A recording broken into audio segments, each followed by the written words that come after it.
ఏమండోయ్ అందరికీ హాయ్ అండి. ఈరోజు మన ఛానల్ కోసం నేను రాసిన కథ ప్రేమ పగ. ఈ కథలోని ముందు భాగాలు చూడండి, వాళ్ళ కోసం కామెంట్స్లో లింక్స్ ఇచ్చానబ్బా. కొంచెం సబ్స్క్రైబ్ చేసుకొని చూస్తూ కథ నచ్చినట్లయితే ఒక చిన్న లైక్ చేసి కథ ఎలా ఉందో ఓ బుల్లి కామెంట్ చేయండి. మరి ఇంక మనం కథలోకి వెళ్ళిపోదామా? సింధు పునీత్ని ఇంటికి తీసుకుని రాగా వారి పెళ్లి విషయం తెలిసిన కుటుంబ సభ్యులు సింధుతో ముందు దురుసుగా మాట్లాడిన సింధు వారందరూ అడిగిన ప్రశ్నలన్నిటికీ సమాధానం ఇచ్చి వారిని శాంతిపరచి వారి పెళ్లి బంధాన్ని వారందరూ ఒప్పుకునేలా చేస్తుంది. మిథున్కి సింధు కంపెనీలో ఉన్న అన్ని అధికారాలు క్యాన్సిల్ అయ్యాయని మెయిల్ రావడంతో మిథున్ ముందు షాక్ అయ్యి వెంటనే సింధు కంపెనీ లాయర్కి ఫోన్ చేసి బెదిరించినట్లు మాట్లాడుతూ విషయం అడగ్గా అతను విడాకుల మీద సంతకాలు పెట్టి కోర్టులో విడాకుల కేసుని ఫైల్ చేయమని చెప్పి సింధు ఏ రోజైతే చెప్పిందో ఆ రోజు నుండే మిథున్కి ఆ కంపెనీలో ఉన్న అన్ని అధికారాలు క్యాన్సిల్ అయినట్లు చెప్పి వారిద్దరిది డివోర్స్ కేస్ ఏ రోజు హీరింగ్ ఉందో కూడా మిథున్తో తెలియపరిచి మిథున్కి ఆ కంపెనీ పేరు మీద తీసుకున్న కాంట్రాక్ట్స్కి సంబంధం లేదంటూ ఆ కాంట్రాక్ట్స్కి ఎట్టి పరిస్థితులలో సింధు కంపెనీ మెటీరియల్స్ని కానీ ట్రాన్స్పోర్ట్స్ని కానీ లేబర్ వర్కర్స్ని కానీ వాడకూడదని, అలా వాడిన పక్షంలో కంపెనీ తరపున కేసు నమోదు చేయబడుతుందని సింధు చెప్పమన్న మాటగా చెబుతూ సింధుతో ఎంటీ చెక్స్ మీద చేయించుకున్న సైన్స్ ఇక మీదట చెల్లవని, వాటిని మనీ పరంగా వాడాలని చూస్తే జైలుకు వెళ్ళవలసి వస్తుందని చెప్పి సింధు కంపెనీకి సంబంధించిన స్థలాలలో ఉన్న మిథున్ కన్స్ట్రక్షన్స్ ఆఫీసులను వెంటనే ఖాళీ చేయడమో లేదా మూసేయడమో చెయ్యాలని, అలా చేయకపోతే లీగల్ నోటీసులు వస్తాయంటూ చెప్పి ఫోన్ పెట్టేశాడు. లాయర్ చెప్పవలసిందంతా చెప్పి ఎప్పుడైతే ఫోన్ పెట్టేశాడో మిథున్కి ఒక్క నిమిషం అసలు విషయం ఏమీ అర్థం కాలేదు. దాన్ని చిన్నగా ప్రాసెస్ చేసుకుని ఆలోచించగా అది అతనికి పెద్ద నష్టమేమీ కలిగించదు. అలా అని ఇప్పుడు ఉన్నట్లుండి అంత పెద్ద కంపెనీ నుండి విడిపోయి ఒక చిన్న కంపెనీగా మిథున్ తన కంపెనీని నలుగురిలో చూపించుకోవడం వల్ల అతనికి కాంట్రాక్ట్స్ పెద్దగా రాకపోవచ్చు. ఒకవేళ వచ్చినా అవి చిన్న చిన్నవి మాత్రమే వస్తాయి. పైగా మొన్ననే సింధు పేరు మీద ఉన్న ప్రాపర్టీని అంతా చాలా తెలివిగా ప్లాన్ చేసి అమ్మేసుకున్నాడు. అలాగే తన దగ్గర సింధు సైన్ చేసిన చెక్స్ ఉన్నాయి అంటూ సంబరపడిపోతూ దాన్ని రేపటి రోజున క్యాష్ చేసుకోవాలని ప్లాన్ చేసుకున్నాడు. ఎందుకంటే సింధు ఎక్కడి నుంచి తెచ్చుకుందో కానీ కంపెనీలోకి ఇన్వెస్ట్మెంట్ అమౌంట్ని తెచ్చుకుంది. దాన్ని స్వాహా చేద్దాం అనుకున్నాడు. కానీ ఇప్పుడు ఆ ప్లాన్ నెరవేరలేదు. ఇప్పుడు అతను చేతిలో ఉన్న కాంట్రాక్ట్స్ అన్నిటినీ ఆన్ టైంలో మంచి క్వాలిటీతో పర్ఫెక్ట్ మెటీరియల్తో కన్స్ట్రక్షన్స్ చేసి అప్పజెబితే గానీ అతనికి మంచి పేరు వస్తుంది మార్కెట్లో. ఇప్పుడు అన్నిటికన్నా మిథున్ని బాగా ఇబ్బంది పెడుతూ కుంగతీస్తున్న విషయం ఏంటంటే సింధు అతన్ని నిజంగా ద్వేషించడమే. అతని ఉద్దేశం ప్రకారం సింధు ఇంకా అతనినే చచ్చేంత ఇష్టపడుతూ ఉందనుకుంటున్నాడు. తన తండ్రికి ట్రీట్మెంట్ కోసం ఉన్న డబ్బులన్నీ అయిపోతే ఆమె మళ్ళీ తిరిగి మిథున్ కాళ్ళబేరానికి వస్తుందని, అప్పుడు మిథున్ ఆమెను ఆదరిస్తూ 4 మంచి మాటలు చెప్పి తన దగ్గరే ఉంచుకోవాలని చూశాడు. కానీ సింధు మిథున్ ఎత్తుకు పై ఎత్తు వేసింది. దాంతో మిథున్కి ఎక్కడో బాధగా అనిపిస్తూ ఉన్నా అతను సింధుని అంత చిత్తుగా ఓడించినా సరే ఇప్పుడు ఆమె చేతులలో తిన్న దెబ్బ మిథున్కి మగాడిని అనే అహంకారం మీద తగిలింది. దాంతో తన రెండో ప్లాన్ని అమలు చేయాలని నిర్ణయించుకొని ఆ విధంగా పాములను కదుపుతూ సింధును జైలుకు పంపడానికి ఏర్పాట్లను చేస్తున్నాడు. అందులో మిథున్ వేసే ఎత్తులకు సింధు కంపల్సరిగా మిథున్ కాళ్ళబేరానికి వస్తుందని అతని ఉద్దేశం. ఇక్కడేమో పునీత్ సింధు వారికి వచ్చిన ఫోన్స్ మాట్లాడేసి ఒకరినొకరు చూసుకుంటూ ఉంటే వారిలో వచ్చిన మార్పును చూస్తున్న ఇంటి సభ్యులు వారిని ఫోన్లో వారు విన్న మాటల గురించి అడగ్గా సింధు ఆమెకు తను చదువుకున్న కాలేజ్ నుంచి ఫ్యాషన్ షోకి ఇన్విటేషన్ వచ్చింది అని, అందులో ఆమె చీఫ్ గెస్ట్గా ఉన్నాను అంటూ చెప్పింది. దాంతో సింధు మాటలను విన్న పూజ కూడా, నాకు ఆ ఇన్విటేషన్ ఉంది సింధు, నేను ఆ కాలేజ్లోనే కదా చదువుకుంది, సో మనిద్దరం కలిసిపోదాం, కుదిరితే నువ్వు కూడా రారా పునీత్, నువ్వు అదే కాలేజ్లో చదువుకున్నావు కదా, ఇప్పుడు నీకు ఫోన్ చేసింది వారేనా, వారు నిన్ను ఫోన్ చేసి ఇన్వైట్ చేశారా అంటూ అడగ్గా, పునీత్ కాదక్క, నాకు బావ ఫోన్ చేశాడు అనగానే పునీత్ మాటలను విన్న సింధుకి విషయం అర్థమైపోయింది. పూజ మాత్రం, నేను బావతో ఇక్కడికి వస్తున్నానని చెప్పానురా, కానీ మీ బావకు మీ పెళ్లి సంగతి తెలియదురా, మరి ఇప్పుడు మీ బావ నీకు ఫోన్ చేసి ఏం మాట్లాడుతున్నాడు అనగా, పునీత్ అక్కడే ఉన్న వారందరి వైపు చూస్తూ, సింధు మిథున్ విడాకులు తీసుకోబోతున్న డివర్స్ కేస్ని కోర్టులో పిటిషన్ వేయమని చెప్పిందంట. ఇంకా అతను చెక్ పవర్స్ని క్యాన్సిల్ చెయ్యమని, అతనితో అతని కంపెనీతో ఉన్న బిజినెస్ డీల్స్ని కూడా క్యాన్సిల్ చేయమనింది. మిథున్ బోర్డ్ నెంబర్గా ఉన్న పోస్ట్ని వూష్ చేసేసింది. ఇంకా చాలానే చేసిందిలే. అదే బావ నాతో చెప్పి, ఇప్పుడైనా సింధుని చిన్నగా కోతివేషాలన్నీ ఏమీ వెయ్యకుండా నా లైన్లో పెట్టుకోమంటున్నాడు. మా పెళ్లి విషయం తెలియక మా బావ చూడే ఎంత మంచోడే, నాకు సహాయం చేయాలని చూస్తున్నాడు. నువ్వు ఉన్నావు ఎందుకు, కుంభాలు కుంభాలు తినడానికే. పైగా నీకు పెళ్లి విషయం అలా తెలిసిందో లేదో ఇలా ఇక్కడికి వచ్చి పెంట చేయాలని చూశావు.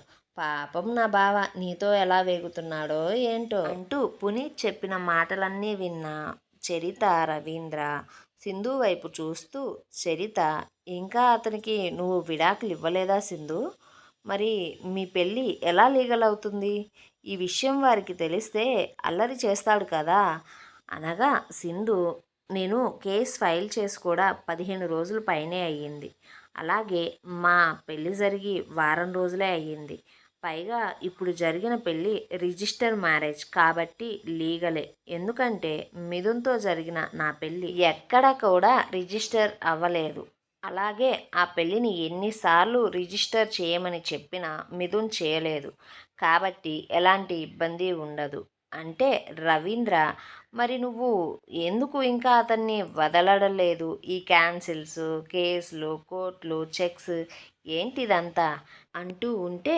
నాకు దానికి ఎలాంటి సంబంధం లేదు, నువ్వే మాట్లాడుకో అన్నట్లు సింధుని చూస్తూ పునీత్ డైనింగ్ టేబుల్ కింద సింధు చేతిని లాక్ చేసి అతని చిలిపి పనులను మొదలుపెట్టేశాడు. ఆమె సమాధానం కోసమే చూస్తున్న కుటుంబ సభ్యుల వైపు సింధు చూస్తూ, అంకుల్, నేను ఒక ఆడదాన్ని, అందులోనూ మొదట అతనికి ఫ్రెండ్ని, ఆ తరువాత అతన్ని ప్రేమించా, పెళ్లి చేసుకున్నా, కానీ అతను వీటిని ఏమీ పట్టించుకోలేదు, నన్ను మోసం చేశాడు, ఈ 5 సంవత్సరాలలో నాకు అబద్ధపు లోకాన్ని చూపించాడు, అతని వల్ల నా తండ్రి చావు బతుకుల్లోకి పోయాడు, అలాగే నేనొక మంచి ఫ్రెండ్ని మిస్ అయ్యా, అతను అనేవాడే లేకపోతే పునీత్ని నేను అసలు వదులుకునేదాన్నే కాదు, పైగా నా వల్ల పునీత్ ఈ ఫ్యామిలీకి కూడా దూరం అయ్యాడు, అది కూడా అతని వల్లే కదా అంకుల్, వాడి ఒక్కడి స్వార్థం వల్ల ఇలా అందరం అన్ని విధాలా బాధపడ్డాం కదా, అందుకే నేను తనకు తన స్థాయిని చూపించాలి అనుకుంటున్నా, మోసం అంటే ఏంటో తెలియజేయాలి, ఆడది అంటే ఏడవడానికే కాదు ఏడిపించడం కూడా చేయగలదు అని వాడికి తెలియజేయాలి,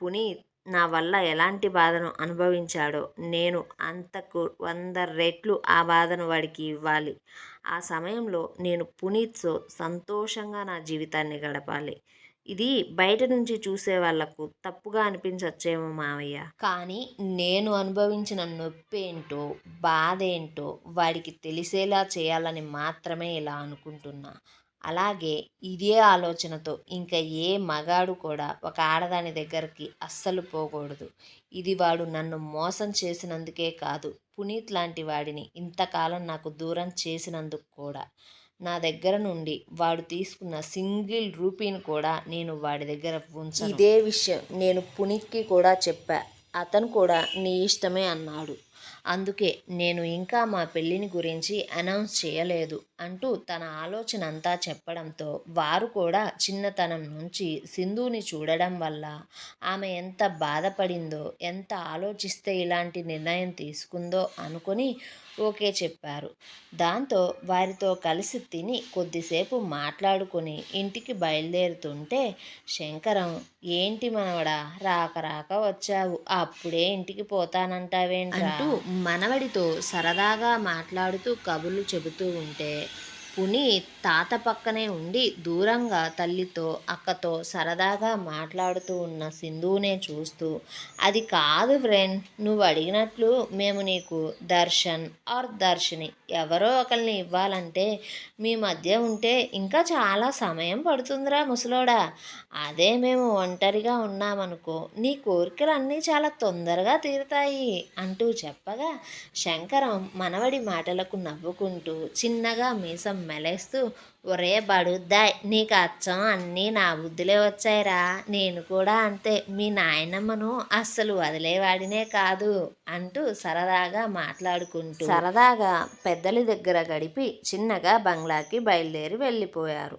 సౌజీ ఇంట్లో వాళ్లకు అలాగే మిథున్తో కూడా డాక్టర్ చెకప్ కోసం హాస్పిటల్కి వెళ్తున్నా అంటూ చెప్పి మిథున్కి కూడా తెలియకుండా ఒక గెస్ట్ హౌస్కి వెళ్ళి ఒకరి చేతులలో బందీగా మారి అతనితో సర్వ సుఖాలను చూస్తూ అతనికి అవే సుఖాలను అందిస్తూ, గని నిజంగా ఫ్యాషన్ షోలో నేనే ఫస్ట్ ప్లేస్లో వస్తా కదా, నాకు ఇది చాలా ఇంపార్టెంట్ కానీ అంటూ ఉంటే గని ఆమె మాటలను వింటూ అతని చేతులకు పని చెబుతూ, నువ్వే కాలేజ్ క్వీన్ అవుతావు సౌజీ, ఏంటి అలా అడుగుతున్నావు, నేను ప్రతిసారి ఎగ్జామ్ పేపర్స్ని నేనే కదా నీకు తెచ్చిస్తుంది, నువ్వు ప్రతిసారి ఫస్ట్ ప్లేస్లోనే ఉంటున్నావు కదా, ఇంకా నా మీద అనుమానం ఏంటి అంటూ ఆమెను అంతకంతకు అల్లుకొని పోతుంటే సౌజీ అతన్ను మరింతగా ప్రోత్సహిస్తూ, అది కాదు కానీ ఇప్పుడు ఆ పేపర్స్ విషయం వేరు, ఇది వేరు.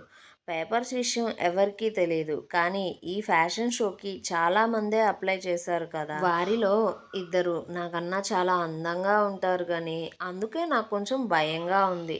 పైగా మీ దగ్గర కేవలం 50 మార్కులే ఉన్నాయి, ఇంకో 50 మార్కులు 5గురు కలిసి వెయ్యాలి కదా గని అంటూ ఉంటే గని నవ్వుతూ, సౌజీ నేను కాలేజ్ వైస్ ప్రిన్సిపాల్ని, నువ్వు నన్నే గెలుచుకున్నావు, ఇక ఆ కిరీటం ఒక లెక్క, ఎవరు ఎంత అందంగా ఉన్నా సరే నువ్వు కోరుకున్నట్లుగానే ఆ కిరీటం నీకు దక్కుతుంది, అలాగే ఆ కిరీటాన్ని సింధు చేతులతోనే నీ నెత్తి మీద పెడుతుంది అంటూ చెబుతూ ఉంటే సౌజీ తన గెలుపును సింధు ఓటమిని ఊహించుకుంటూ స్టేజ్ మీద ఆమె చేయబోయే హంగామాని తలుచుకుంటూ అతని చేతిలో ఆటబొమ్మలా అవుతూ అంతకంతకు అతన్ని అల్లుకొని పోతూ ఉంది. సింధుకి కాలేజ్లో జరుగుతున్న ఫ్యాషన్ షోకి వెళ్ళడం ఇష్టం లేదు అంటూ చెప్పడంతో సింధు మాటలను విన్న పునీత్, సింధు నువ్వు తప్పకుండా ఫ్యాషన్ షోకి వెళ్ళాలి అంటూ బాడీ లోషన్ రాసుకుంటున్న సింధునే చూస్తూ, నువ్వు అసలు ఎందుకు వెళ్ళనంటున్నావు అంటూ ల్యాప్టాప్లో వర్క్ చేస్తూ ఉన్నాడు.